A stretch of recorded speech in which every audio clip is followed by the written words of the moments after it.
और तो फिर बाद में हमें डिस्चार्ज किया और मम्मी ने बोला कि अभी तुझे बेबी के पास शिफ्ट करना है। तो फिर हम लोग वहाँ से चले गए एनआईसीयू की तरफ। तो वहाँ पे एनआईसीयू की तरफ गए हम लोग। तो वहाँ पे जैसे हम एंटर किए, वहाँ पे एनआईसीयू का सिस्टम कैसा था ना कि जैसा जेल होता है ना, सेम वैसे ही एक वार्ड है, वार्ड के बाहर कॉरिडोर होता है और वो कॉरिडोर में सिर्फ जो बेबी के साथ रहने वाला है वो ही वो कॉरिडोर में अंदर रहता है, सोता है। कॉरिडोर के बाहर एक जाली, मतलब ऐसे पूरा गेट, वो गेट पे गार्ड है, अंदर कोई नहीं जा सकता। मतलब एक बार जो अंदर गया वो बाहर नहीं आ सकता और जो बाहर आया वो अंदर नहीं जा सकता। मतलब एनआईसीयू ऐसी जगह थी कि जहाँ पे इतना सा भी जर्म्स या किसी तरह का बाहर से कुछ ये नहीं जाना चाहिए जिससे कि बेबी को हार्म हो। तो जो माँ या जो रिलेटिव अंदर है वो बाहर नहीं आ सकते।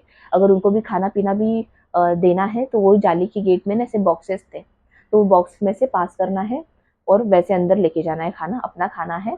और वैसे था। तो वैसे मैं वहाँ पे हम पहुँचे तो गेट खोल के मुझे अंदर ले लिया और मेरी बहन को बाहर भेज दिया। मतलब पहले मेरी बहन को बोला कि आप सब बता दो। तो मेरी बहन को जैसे हम गए, मैंने उसको बोला मेरा बेटा दिखा, मेरा बेटा दिखा। तो उसने बोला कि ऐसे नहीं, तुझे पहले नहाना पड़ेगा, पूरा नहा के सिर्फ एक मैक्सी पहनना है, हाथ में कुछ नहीं चाहिए, कान में कुछ नहीं चाहिए, नाक में कुछ नहीं चाहिए, कुछ भी नहीं। सिर्फ आपके बाल ऊपर बांधे हुए चाहिए और एक नाइटी, बस। और कुछ भी नहीं अंदर। बेबी को जब मिलने जाएंगे तो कुछ भी नहीं। तो वैसा था। तो शाम का टाइम था, तुरंत मेरी बहन ने मुझे बताया यहाँ पे नहाना है, ऐसा जगह थी नहाने के लिए। और ऐसे कॉरिडोर में सब फटा हुआ चटाई था। हर कोई अपना अपना जगह ऐसा कोना लेके सब अपना बैग रख के वहाँ पे थे। तो मेरी बहन ने बताया कि देखो ये अपना कोना है, यहाँ पे अपना बैग है, तो यहाँ पे तुझे रहना है। तो मेरे दिमाग में चल रहा था कि मैं कब बेबी को देखूं। तो फिर बाद में उसने मुझे बोला, तो वहाँ पे नहाने के लिए दिया। तो नहाने का ठंडा पानी गर्म पानी वगैरह कुछ नहीं, मेरे टाके वैसे ही थे, टाके तो 15-16 दिन में निकलने वाले थे। तो वैसे ही ठंडा पानी ले लिया, नहा लिया, जाना है बच्चे के पास। तो फटाफट नहा लिया मैंने। और एक मैक्सी, वो जो मैक्सी घर से धोकर कपड़े डेटॉल में जो लाते हैं वो ही कपड़े पहनने हैं। तो डेटॉल का जो धोया हुआ मैक्सी था वो मैंने पहना। मेरी बहन ने बाल वगैरह ऊपर मेरी बांधे और हम लोग फिर वो वार्ड में एंटर किया हमने। तो वहाँ पे जब अंदर जाते हैं तो वहाँ पे पहले बेसिन है, वहाँ पे बेसिन पे आपको हाथ वॉश करना है। वहाँ पे उनका वो हैंड वॉश और सैनिटाइजर है। वो हैंड वॉश से हाथ धो के फिर सैनिटाइजर करना है पूरा इतना अपने हाथ को, और पूरा वो हाथ ड्राई करना है और फिर जाना है। तो उसने मुझे वो सब दिखाया और वो जहाँ पे सब बेबीज थे ना, तो हमने वहाँ पे एंट्री की। तो जैसे मैंने किया ना, तो एक बड़ा सा रूम था और ऐसे कॉर्नर कॉर्नर में ना छोटे छोटे कांच थे और उसमें ना छोटे छोटे बच्चे थे। मेरी बेचैनी बढ़ रही थी कि मेरा बेटा कहाँ है, क्योंकि मेरे माइंड में था कि मतलब अभी तक जो देखा है, मतलब जैसे बच्चे होते हैं, छोटा सा बच्चा ऐसे फोल्ड किया हुआ, वैसा मैंने वैसा सोचा था कि मेरा बच्चा वैसा रहेगा। तो उसने मुझे बताया ऐसे ऐसे करना है। तो मैंने बोला मेरा बेटा कहाँ है, दिखा। तो मेरे जो हैंड का नंबर था वो कांच के नंबर के पास वो लेके चली गई। और जब मैंने फर्स्ट टाइम फर्स्ट टाइम जब अपने बेटे को देखा, मैं सच बोल रही हूँ, मेरे पैर के नीचे की जमीन सड़क गई जब मैंने अपने बेटे को देखा। एक इतना छोटा सा बेबी, मतलब वो डॉगी का वो जो बच्चा रहता है ना, इतना सा, इतना सा 900 ग्राम का था मेरा बेटा, इतना सा ही था। और उसको इतनी मशीन्स लगाई थी, नाक में, कान में, आंख में, पैर में, हाथ में, छाती पे, चेस्ट पे, इतनी सारी मशीन्स थी। उसका फेस भी नहीं दिख रहा था, इतना सा बेबी था, उसका फेस भी मतलब इतना ही कुछ रहेगा उसका। ये जो था ना, ये मेरी ये उंगली पे ऐसे मैंने ऐसे उसको वो लिया, उसका हाथ मेरे हाथ में, और उसकी जो फिंगर्स थी ना, मेरे मेरी ये जो ये ना, इसका नेल है ना, इसका नेल है ना, इतनी ही इतना ही बड़ा उसका उंगली था। मतलब ये भी बहुत बड़ा है, इससे भी ना छोटा सा उसका उंगली था। उसका हाथ मैंने ऐसे लिया और मेरी बहन ने बोला कि ये तेरा बेटा है।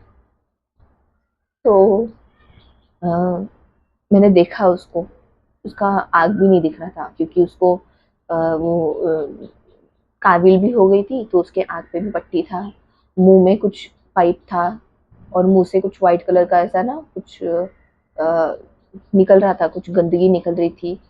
और ऐसे ही था, विदाउट कपड़े, पूरा मशीन में वो लिपटा हुआ था। तो मेरी बहन ने बोला अब ये तेरा बेटा है, अब मैं जा रही हूँ। तो मेरी बहन ने मुझे समझाया कि ऐसा ऐसा है, कि वहाँ पे हर 2 घंटे में उठ के बेबी को फीडिंग कराना है, उनका डायपर चेंज करना है, सब अपना ही अपने को ही करना पड़ता है। वहाँ पे सिस्टर सिर्फ सोए हो तो उठाएंगे, बताएंगे, और सब सिस्टर्स आपको करेंगे। तो खुद को ही अपने बेबी को सब करना है, उसका बेड कैसा बनाना है वो सब सिस्टर बता देंगे, ऐसा मुझे बोला उसने। और मेरी बहन निकल गई। तो मम्मी लोग, मैं गई वो गेट के पास, मम्मी वगैरह को बोला, तो मम्मी ने मुझे बोला कि मैं हूँ बाहर करके, अभी आज की रात में हूँ, फिर कल मैं जाती हूँ। तो अभी बेबी के साथ यहाँ पे रह, मुझे भी घर पे जाके देखना पड़ेगा, क्योंकि जब बेबी हुआ ना, मेरा बेबी मल्हार, तो तब से लेके मम्मी मेरे पास ही थी, मम्मी घर पे ही नहीं गई थी। तो नहाना धोना, खाना पीना कुछ नहीं था, कुछ नहीं था, कुछ नहीं था। वहाँ पे वो लोग बाहर जो कॉरिडोर होता है ना, वहाँ पे पुट्ठा डाल के या कोई बॉक्स का पेपर ऐसे डाल के, न्यूज़पेपर डाल के, मम्मी भाई वो लोग सब सो रहे थे। तो ऐसा था। तो बहन का शादी भी था मुँह पे। तो मम्मी ने बोला कि अभी आज की रात में हूँ, और फिर कल मैं आती जाती रहूँगी। और जो पर्सन थे मेरे साथ, बोला मम्मी ने कि अभी मैं टिफिन वगैरह तुझे देती रहूँगी। तो वहाँ पे सब मुझे मील वगैरह के गए। तो जैसे मैं गई, तो मुझे सिस्टर्स ने बताया कि ऐसा ऐसा करना है, ऐसा ऐसा करना है। तो मैंने वैसा वैसा वो सब देख लिया, क्या क्या करना है करके। तो मम्मी वगैरह चले गए, और मम्मी ने बताया था कि 3 टाइम मतलब खाना आता था। तो सिस्टर ने अभी बोला कि आपको फीडिंग करवाना रहेगा। तो बेबी छोटे होते हैं ना, बेबी छोटे होते हैं, तो उनको ब्रेस्ट फीडिंग नहीं करा सकते आप।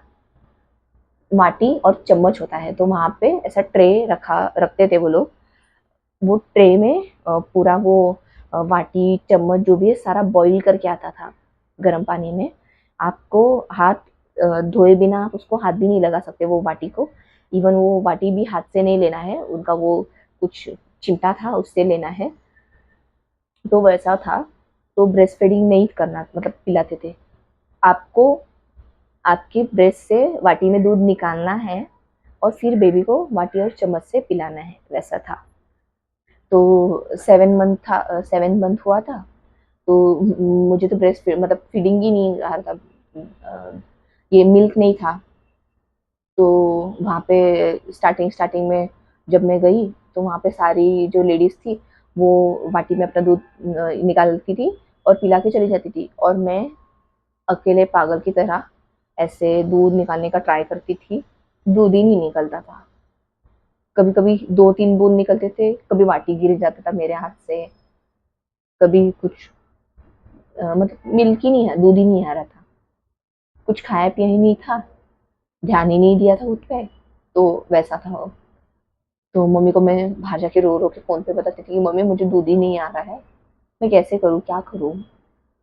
तो जब मुझे दूध नहीं आता था, तो वो लोग एक्स्ट्रा जो लेडीज का दूध आता था ना, तो वो क्या करते थे, प्रिजर्व करके रखते थे। तो वो जो जो बेबीज को जिनकी माँ को दूध नहीं आता ना, तो वो दूध लेके पिलाने बोलते थे। तो फिर मैं वैसे स्टार्टिंग स्टार्टिंग में मतलब दूध ये करती थी। तो मम्मी को मैं बोलती थी, तो मम्मी घर से कुछ बना के भेजती थी ऐसा, जिससे कि मुझे मिल्क आए, दूध आए, जिससे कि मैं बेबी को फीड करवा सकूँ। तो वैसे हो ही नहीं रहा था, हो ही नहीं था, हो ही नहीं रहा था। और मेरा जो ब्रेस्ट है ना, उस पे ना पूरे बोलते हैं ना रैशेस, रैशेस मीन्स पूरी लाइनिंग बन गई थी और वो इतना पेन कर रही थी। बट मुझे वो कुछ भी नहीं समझ आ रहा था। मुझे सिर्फ ये था कि बेबी को फीड करवाना है, बेबी को फीड करवाना है। मैं कुछ कुछ भी ध्यान नहीं दे रही थी खुद पे, बस बेबी को फीड करवाना है, फीड करवाना है। फिर वहाँ पे एक ब्रेस्ट फीडिंग की मशीन थी, तो नर्स ने बोला कि आप वहाँ पे जाके पहले वो करो, मशीन यूज़ करो, तो फिर वो जो आपकी ब्रेस्ट की जो नसें है वो ढीली हो जाएगी, तो आपका ब्रेस्ट में जो है मिल्क बनेगा। तो वैसा सब करके मैं फीड करवाने लगी। वहाँ का टाइमिंग कैसा था, हर 2 घंटे में आपने 12 बजे रात को दूध पिलाया है, उसका कपड़ा वगैरह चेंज किया है, रात को आपको 2 बजे उठना है, 2 बजे भी फीड करवाना है। फिर आपको फीड करवाते करवाते 3 बज जाता था, फिर आप 2 घंटे में आपको उठना है। हर 2-2 घंटे में वहाँ पे नींद नहीं थी, ना आराम था, ना कुछ। वहाँ पे नहाने के लिए ना गर्म पानी, कुछ भी नहीं, कुछ भी नहीं। सुबह उठते थे और मेरे साथ बहुत सारी लेडीज थी, तो सबका मतलब गर्दी गर्दी हो जाता था। तो कभी फटाक से टाइम मिला, ठंडे पानी से नहा लिया, ना कान में कोई स्कार्फ, ना कापूस, कुछ भी नहीं। वही सीजरिंग का जो टाके का बॉडी लेके वही फटी चटाई पे सोना, वो चटाई में वो खटमल, जुए औरतों के, वो सब, मूंगी नाल मूंगी। तो ये सब था वहाँ पे, चैलेंज बहुत थे। कैसे मैंने ध्यान नहीं दिया, टाका था, ठंडे पानी से नहा लेती थी, फटाक से चली जाती थी बच्चे के पास कि दूध पिलाना है, तो वैसे करती थी। तो मैं स्टार्टिंग में दूध पिलाती थी ना मल्लाह को, तो कैसा था, मतलब छोटे बच्चे होते हैं ना, तो किसी किसी को फीड नहीं करते वो बच्चे, तो उनके गले में से ना एक पाइप डालते हैं छोटा सा, उसको आरडी बोलते हैं। तो वो पाइप वो लोग अंदर डाल के रखते हैं, और उसका थोड़ा सा पार्ट जो है बाहर रहता है, उसका वो नीप वाला टोपन बन रहता है। तो स्टार्टिंग स्टार्टिंग में उसको वो खोलना है, सीरीज उसको अटैच करके फिर दूध डालना है, ऐसे वो होता है। तो ऐसे मैंने उसको दूध पिलाया, और फिर बाद में थोड़ा थोड़ा करके बाटी चम्मच से एक एक एक एक स्पून, छोटा सा इतना सा स्पून रहता था, इतना सा, और इतनी सी बाटी, तो उसमें से उसको मेरे को स्पून स्पून में दूध पिलाना पड़ता था। और वहाँ पे ना बहुत थी, मतलब मेरी जैसी एक मिनट, मेरी जैसी ना बहुत और लेडीज थी, तो मैं उनसे पूछती थी कि आपका कैसे हुआ, आपका क्या था। तो आधे से ज्यादा ना यही था कि घर में प्रॉब्लम है, हस्बैंड ने कभी केयर नहीं की, मतलब यही सारी चीजें थी। तो और वहाँ पे ना रोज कोई एक बच्चा ना ऑफ हो जाता था, हर कोई बच्चा कि इसका बच्चा ऑफ हो गया है। तो दिन में मतलब 24 घंटा ना दिमाग में टेंशन भरा रहता था कि कभी नर्स आके बोल देगी कि आपका बेबी नहीं है, ऐसा था। तो बहुत मैं वहाँ पे भगवान का नाम लेके, भगवान मेरे बेटे को ठीक कर दे, ऐसे वगैरह करके वो दिन निकाले। 1 महीना, 2 महीना, 2.5 महीना, तो 3 महीना, 3 महीने मैं वहाँ पे थी। सीजरिंग मेरा हुआ था, जब बेबी कांच में था मेरा, तो 16 दिन के बाद नीचे जाना था, उनका दूसरे वार्ड में जाना था टाका निकालने के लिए। तो फिर मम्मी तो घर पे थे, तो मम्मी को मैंने बोला मम्मी टाका निकलवाने जाना है, उन्होंने बुलाया है। तो मम्मी ने बोला ठीक है मैं आती हूँ पीछे से, तू चली जा। फिर मैं नीचे अकेले गई वो वार्ड में, और वहाँ से मैं टाका निकलवा के आ गई। और फिर वो वैसे 15 दिन के बाद फिर चला, 4 महीने तक वैसे ही था। कभी ये कभी वो, कभी ये चीज़ें कभी वो चीज़ें। और सच बता रही हूँ, मुझे इतना खुद पे गुस्सा आता था ना, इतना खुद पे गुस्सा आता था कि क्यों मैंने अपना ख्याल नहीं रखा। मेरे बेबी का हैंड ना, ये हैंड है इतना ही आता था।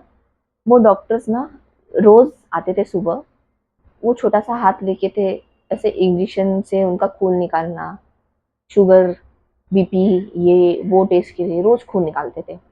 इतना सा हाथ, इतना सा वो हाथ था, 900 ग्राम का मेरा बेबी था, उसमें से वो ब्लड निकालते थे। और मुझे वो देख के इतना बुरा लगता था ना कि मैंने क्यों, क्यों मतलब क्यों क्यों मैंने खुद का ध्यान नहीं दिया, क्यों मैंने ये दिन अपने बेबी को दिखाया। बहुत खुद पे गुस्सा आता था, बहुत खुद पे रिग्रेट हो रहा था कि मैंने ऐसे सब डिसीजन क्यों लिए जिससे कि मैंने अपनी लाइफ ख़राब कर ली और मेरे बेबी की भी लाइफ ख़राब हो रही है, इतना वो सफ़र कर रहा है मेरी वजह से। तो बहुत बुरा लगता था रोज़ ऐसे जब जब होता था। तो 4 महीने हो गए थे और और भी मतलब बहुत कुछ चीज़ें हुई उसमें। आधी चीज़ें मुझे याद नहीं है क्योंकि वो डिप्रेशन लेवल ही कुछ अलग था। तो आधी-आधी चीज़ें मैं भूल गई हूँ, बट जो-जो चीज़ें मुझे याद है, मैं याद कर के बता रही हूँ। तो उसमें वैसा था और जैसे 4 महीने हो गए ना, तो मुझे डिलीवरी में अस्थमा भी हुआ था मुझे और बीपी था मेरा 240 और मुझे अस्थमा की भी तकलीफ़ हो रही थी। उधर 4 महीने ऐसे ही ठंडे पानी से नहाना, नीचे सोना, ना स्कार्फ, ना कापूस कान में, ना कुछ, ना केयर, ना रेस्ट बॉडी को। तो मुझे ना सर्दी हो गई थी शायद और मुझे ना अस्थमा का तकलीफ़ हो गया। तो मुझे साँस लेने में दिक्कत हो रही थी, तो मैंने मम्मी को फ़ोन किया कि मम्मी मुझे साँस लेने में बहुत दिक्कत हो रही है। तो मम्मी ने तुरंत छोटी बहन को लेके आई और मम्मी मेरे पास आ गई। तो मम्मी ने मुझे वो वार्ड से बाहर निकाला और बाहर निकाला वार्ड से और बहन को वापस बोला कि तू अंदर रह अभी। तो मम्मी मुझे फिर वो पंप वगैरह मेरा जो ये था, पंप वगैरह दे के मुझे थोड़ा-सा रिलैक्स किया और मम्मी मुझे घर पे लेके गई। मम्मी ने बोला कि बहन को कि तू बेबी के पास थोड़ी देर रह, थोड़े दिन रह और मुझे मम्मी घर पे लेके गई और मैं घर पे आ गई। और मैं जब घर पे आई ना, तो मुझे मेरे बेबी की बहुत याद आ रही थी, बहुत। कब वो आएगा, कब वो आएगा, कब वो आएगा, कब मैं उसके पास जाऊँ और छोटी बहन थी। तो वहाँ पे हर 2 घंटे के लिए यहाँ से मुझे दूध भेजना पड़ता था। एक छोटी-सी डब्बी होती है, वैसे मैं बताती हूँ आपको कि ये जो ढक्कन दिख रहा है ना आपको, ये जो ये ये भी बहुत बड़ा है। मतलब एक टाइम में सिर्फ बेबी को 6 ml मतलब अपना इंजेक्शन होता है ना सीरीज, वो उतना ही इंजेक्शन 60 ml 30 ml पहले मैं जब गई थी तो उसको 30 ml दूध देते थे, 30 ml सिर्फ इतना, फिर 60 ml, फिर ऐसे ऐसे उसका बढ़ा रहा था दूध का जो लिमिट है बढ़ा रहे थे डॉक्टर। तो और मुझे दूध तो नहीं आ रहा था, फिर बाद बाद में आने लगा। तो फिर मैं उसको फीड मतलब वो देती थी, चम्मच वाटी से उसको पिलाना। तो वो हो गया और मैं फिर घर पे आ गई और घर पे आई ना मुझे तो टेंशन, इतना टेंशन, क्योंकि जब मैं वहाँ पे थी ना एनआईसीयू वार्ड में, तो तब का एक इंसिडेंट मैं आपको बताती हूँ कि मतलब वहाँ पे कैसे ना मेरे जैसी और भी बहुत लेडीज़ थी। तो वहाँ पे एक है ना ऐसा चेयर था, उस चेयर पे आपको बेबी को फीड करवा कैसे लिटा के रखना है और वहाँ पे ना एक कंगारू बैग मतलब बीएमसी में अगर कोई किसका डिलीवरी हुआ है जो ये वीडियो देख रहा है उसको पता होगा कि जब बेबी का वेट नहीं बढ़ता है ना तो उसको मम्मी के यहाँ पे रखा जाता है। वो जो वॉर्म से बेबी का वज़न जो है बढ़ता है। तो वहाँ पे ना कंगारू बैग होता था, तो वो बैग में आपको बेबी को डालना है विदाउट कपड़े और बेबी को यहाँ पे रखना है, जिससे कि बेबी को वार्म मिले, उसको गर्माहट मिले और उसका वज़न बढ़े। तो वैसा था, तो मल्हार उसमें भी वो थैली भी उसके लिए बड़ी हो जाती थी, वो इतना छोटा था। तो वहाँ पे मतलब मल्हार के जैसे और भी बच्चे थे, तो वहाँ पे 2-2 घंटे में उनको फीड करवा के सुलाना था। तो एक बार ना एक दिन क्या हुआ, मॉर्निंग का टाइम था और सब अपना फीड करवा रहे थे और फीड करवा के ना ऐसे रखते थे ना, तो आँख लग जाती थी क्योंकि नींद ही नहीं मिलती थी ना, तो आँख लग जाती थी। तो वहाँ पे एक लेडी थी, तो उन्होंने भी उनकी कुछ बेटी थी शायद, बेटी या बेटा था पता नहीं, तो उसने ऐसे रखा था और वो सोई थी, मतलब उसका आँख लग गया और मैं भी ऐसे ही थी, उसका आँख लग गया और उसके हाथ से बेबी गिर गया नीचे, उसके हाथ से बेबी गिर गया और इतना ज़ोर से आवाज़ आया, सब लोग डर गए, मैं खुद डर गई और बेबी वो सिस्टर दौड़-दौड़ के आ गए और वो बेबी को उठाया और वो लेडी इतनी डर गई, इतनी रो रही थी, वो इतनी रो रही थी, बाप रे बाप! फिर वो बच्चे का तुरंत स्कैन वगैरह कराया, ब्रेन का टेस्ट वगैरह सब किया, कुछ नहीं था भगवान की दया से, कुछ नहीं हुआ था वो बेबी को, बट फिर भी वो बेबी बहुत ज़ोर से गिरा था। तो वो जो डर था ना, मेरे दिमाग में इतना घुस गया ना, उस दिन से मैं सो नहीं पाई, मैं सोती ही नहीं थी। मैं आपको आगे स्टोरी में बताऊंगी कि मैं कितना साल नहीं सोई हूँ। तो वो दिन के इंसिडेंट से लेके मैं सोती ही नहीं थी। जब भी मैं बेबी के पास जाऊँ ना, मेरी आंखें ऐसे खुली रहती थी, मैं सोती ही नहीं थी। तो घर पे जब थी ना मैं, तो मुझे टेंशन होता था कि मेरी बहन है तो वो अच्छे से केयर कर पाएगी कि नहीं। उसको मैं बोलती थी फ़ोन करके, तो उसको मैं फ़ोन करके बोलती थी कि सोना मत, बेबी को नीचे रखना, ऐसे ये सब उसको मैं बार-बार फ़ोन करती थी। तो जब मैं घर पे आ गई तो और 15 दिन हो चुके थे और बेबी आ ही नहीं रहा था। मतलब मेरी बहन और मेरा बेबी वहीं पे था और यहाँ से रोज़ हर 2 घंटे मुझे दूध निकालना पड़ता था, वो कंटेनर में भर के फिर यहाँ से वहाँ दादर पहुँचाना। तो बहुत ज़्यादा परेशान हो गए थे, सब बहुत थक भी गए थे। तो मम्मी एक दिन बहुत गुस्सा, मतलब मम्मी को बहुत अभी फ्रस्ट्रेशन इतना था ना कि सबका पेशेंस लेवल ही ख़त्म हो चुका था। तो दशहरे का दिन था, तो मम्मी ने बोला कि अब मैं जा रही हूँ और बेबी को लेके आती हूँ। तो मम्मी वहाँ पे गए, हम लोग वहाँ पे गए, तो मम्मी ने बोला कि हमको हमारा बेबी दे दो, अभी हम जो भी है प्राइवेट में हम कराएंगे। तो उन्होंने फिर हमारा वो प्रोसीजर वगैरह किया। फिर उन्होंने बोला कि अभी आप लेके जा रहे हो तो फिर हम, अगर बेबी को कुछ होता है तो हम वापस नहीं लेंगे। तो मम्मी ने बोला हाँ ठीक है करके, क्योंकि बहुत ज़्यादा सब परेशान हो गए थे। मैं तो इतनी परेशान हो गई थी ना, बहुत ज़्यादा हो गए थे। मम्मी ने बोला ठीक है अब जो होगा देखा जाएगा, हम देख लेंगे, हमको दे दो बेबी। तो हम, दशहरे का दिन था, दिवाली में, तो दशहरे के दिन मैं मल्हार को लेके आई थी और जैसे उसको लाया तो वहाँ पे उसको बहुत केयर करना था। तो उसको बहुत केयर करना था। एक रूम था, मतलब मम्मी ने ना, बिल्डिंग में एक रूम था, तो अंदर है ना एक बेडरूम था। तो वो बेडरूम में लाइट्स मैंने निकाल दी थी, लाइट्स सिर्फ ज़ीरो बल्ब था, ज़ीरो बल्ब, क्योंकि जो बेबीज़ थे, जो प्रीमेच्योर होते हैं, उनको बहुत केयर करना पड़ता है। उनकी आँखों पे ज़्यादा लाइट नहीं पड़नी चाहिए, उनको ज़्यादा आवाज़ नहीं। तो ये सारी बहुत चीज़ें थी, बहुत बहुत कॉम्प्लिकेशन एंड बहुत ये ना बहुत चैलेंजेस थे, बहुत चैलेंजेस थे। उसको हम लोग घर पे तो लेके आए थे अपने रिस्क पे, पर घर पे उसको ना बहुत मतलब ऐसे रखना था। तो फिर बाद में हम लोग उसको लेके आ गए, तो फिर वो रूम में मैं शिफ्ट हो गई। तो रूम में मैंने सारा कुछ, वो आने से पहले ही मैंने पूरा रूम प्रिपेयर कर दिया था, सारा कुछ डेटॉल से धो के, चद्दर वगैरह सब उसके कपड़े वगैरह सब मैंने रेडी करे थे। और उसको हम लेके आए, तो वहाँ पे एक छोटा-सा मैंने बल्ब लगवा के मैं वो रूम में अकेले शिफ्ट हो गई। उस रूम में कोई नहीं आता था, मैं और सिर्फ़ मेरा बेटा। उस रूम में मैं किसी को नहीं आने देती थी, क्योंकि उसमें ज़्यादा आवाज़ नहीं, कुछ नहीं। दशहरे का दिन था, दिवाली में सब पटाखा फोड़ रहे थे। मैंने वो रूम में लॉक कर लिया था अपने आप को, और मेरे जो बेटा है उसको यहीं पे ऐसे मैंने ढक के रखा था कि उसको पटाखों की आवाज़ से डर ना जाए, या उसको कुछ रूम में ज़्यादा आवाज़ ना आए। तो ऐसे मैंने खुद को लॉक कर लिया था। तो ऐसे, और उसका जो डायपर वगैरह उसका कपड़ा है बहुत अलग से धो के, उसको बहुत क्लीननेस था। उसका एक डायपर था जो मैं कभी ये ना इन फ्यूचर कभी वहाँ पे गई तो मैं वो डायपर आपको दिखाऊँगी, कि वो जो डायपर था ना, इतना ही डायपर था, इतना, 4 उँगलियों इतना, वो यहाँ पे कहीं नहीं मिलता, वो सिर्फ़ बीएमसी हॉस्पिटल में मिलता है। तो मैं आपको दिखाऊँगी, वो जो इतना डायपर है ना, वो भी मेरे बेटे को बड़ा हो रहा था। तो सोचो मेरा बेटा कितना छोटा रहेगा। तो और उसका वज़न भी नहीं बढ़ रहा था, उसका वेट गेन ही नहीं हो रहा था। तो मैंने वो रूम में अपने को खुद को लॉक कर लिया और मैं अकेले वहीं पे, मतलब रात को सोती नहीं थी, कुछ नहीं, ऐसे ही पागलों की तरह उसको लेके, उसको फ़ीड करवाना, उसको कपड़े चेंज करना, और ऐसे रात-रात भर ऐसे ही बैठी रहती थी पंखा देखते। तो मम्मी बोलती थी कि तू पागल हो जाएगी, तू पागल हो गई है तेरे बेटे के पीछे। तो मम्मी को मैंने बोलती थी नहीं मम्मी ठीक है मैं कर लूँगी, मेरा बेटा है, मुझे उसको देखना है। तो ऐसे में पागलों की तरह ऐसे बैठे रहती थी। तो फिर उसके बाद बहुत चैलेंज आए, क्योंकि उसका वेट गेन नहीं हो रहा था।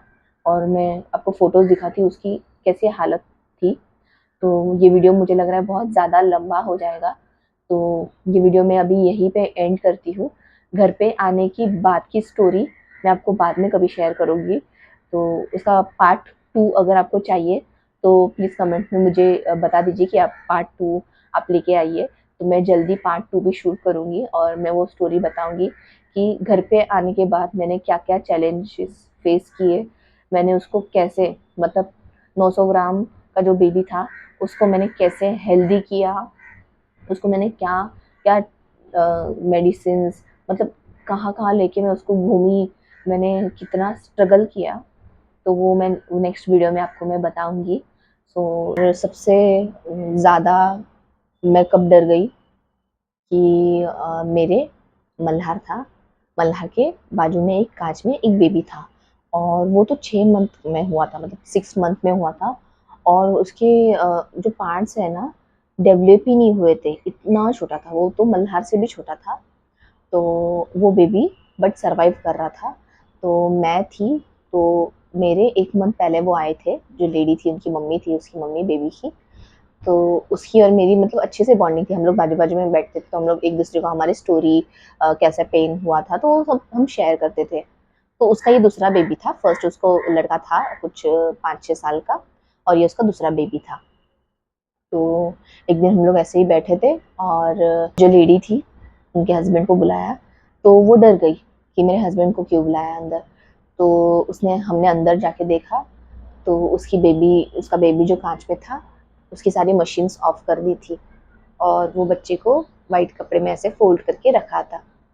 तो जैसे उसको पता चला कि मेरा बेबी नहीं है, वो बहुत रोने लगी, बहुत रोने लगी, बहुत रोने लगी और उसके बाजू में ही मल्हार था काँच में। मैं इतनी डर गई ना, वो ट्रॉमा मतलब अंदर बैठ गया मेरे। मैं इतना डर गई ना, वो इतना रो रही थी, इतना रो रही थी। बट ठीक है, उसका सेकंड बेबी था, बट फिर भी उसको बहुत ज़्यादा प्रॉब्लम हुआ, बहुत ज़्यादा तकलीफ़ हुआ, उसके लिए बहुत ज़्यादा ये चीज़ ना बहुत पेनफुल थी।